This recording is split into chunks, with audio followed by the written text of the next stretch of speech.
Hello there. This is a video regarding the HP LaserJet 2300 series of printer, and specifically about the problem with duplexing multiple page projects.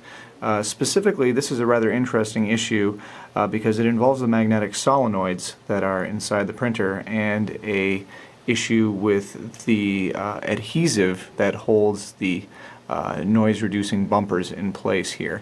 Now, I'm not going to necessarily talk about how to get the printer to this state. There are plenty of guides available online for that, but this is just to talk about how to fix the issue with duplexing and jamming problems. So, what I want to point out here is that this printer is probably at least 5 or 6 years old. I don't know the exact date, and it was brought into us because it was jamming. Basically, these solenoids here help hold the gears in place. Sorry if that's a little bit blurry there. I'll try to back it out a little bit. Anyway, so these gears get held back and forth by these solenoids, which are little magnets down here.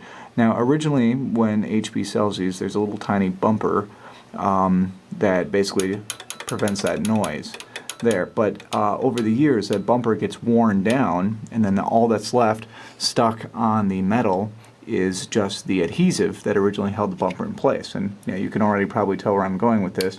What happens is that the adhesive just causes this little metal armature to stick in place, and then because printers depend on millisecond or less time differences, obviously everything goes downhill from there. So if you watch what happens here, basically when I release this, it should snap back right away, but if it sticks hard, you see how there's a delay when I release my finger from that. That's what's causing the printer to jam. The one that causes the duplex problems in particular, I think, is this one, which has the exact same problem as the other ones.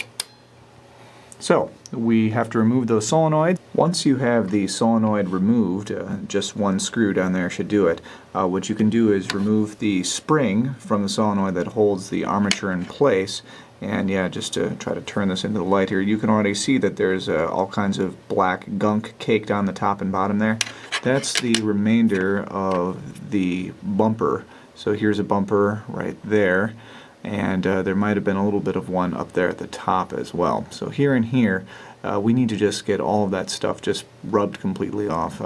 You can replace it with something, maybe wrap some string or some sort of non-adhesive method, but really, for a printer this old, I'm just going to choose to leave it completely uncovered. It might make a little bit more noise, but at least we can be assured that this problem isn't going to happen in the future. So we go find some rubbing alcohol and a tissue and go to work on it. So as you can see here, we've removed all of the adhesive from the armature of the solenoid, and we've also taken it off the body of the solenoid. We can see how clean that is right there. No more of that black adhesive. Now, while I was doing this, I looked online, and it seems that, contrary to what I said previously, what we do want to do is actually take some kind of piece of plastic or some sort of magnetic resisting stuff and just stick it back on the place where the adhesive used to be.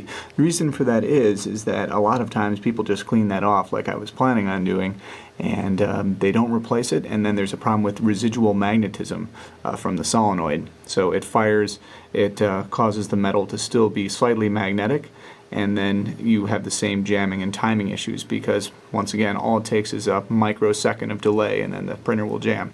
So what I'm going to do is I'm just going to stick a little piece of tape back onto there, and I probably can't do that while I'm holding the camera, so I'll just demonstrate again when it's back.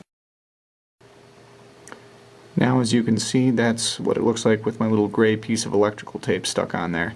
Now you can go ahead and put the spring and the screw back into the solenoid and hook it back in. Just be very careful when putting the spring back on there, because I would suggest doing it from this angle here, otherwise that spring is going to try to act like a rubber band and shoot off into far corners of your office, which has already happened to me twice now, so just be careful when hooking that back on.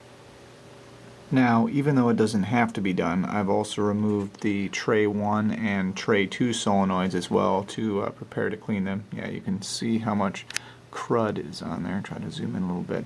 Yeah, that brown patch there, that's what is on all the solenoids, and that's what you need to remove because it gets really sticky with use. It doesn't feel as bad as the duplexer one was. But yep, that is the main cause of the sticking issue. So we'll get those cleaned off and hopefully things will work.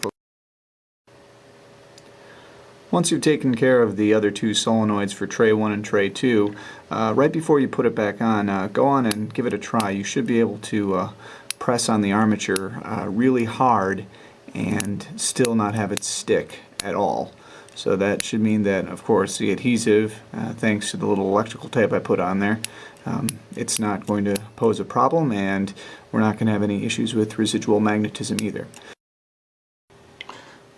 By the way, if anybody knows where this part goes to, I think it fell off of the network card box at some point, so I don't think it's anything important, but if you know where it goes, please let me know. Thanks.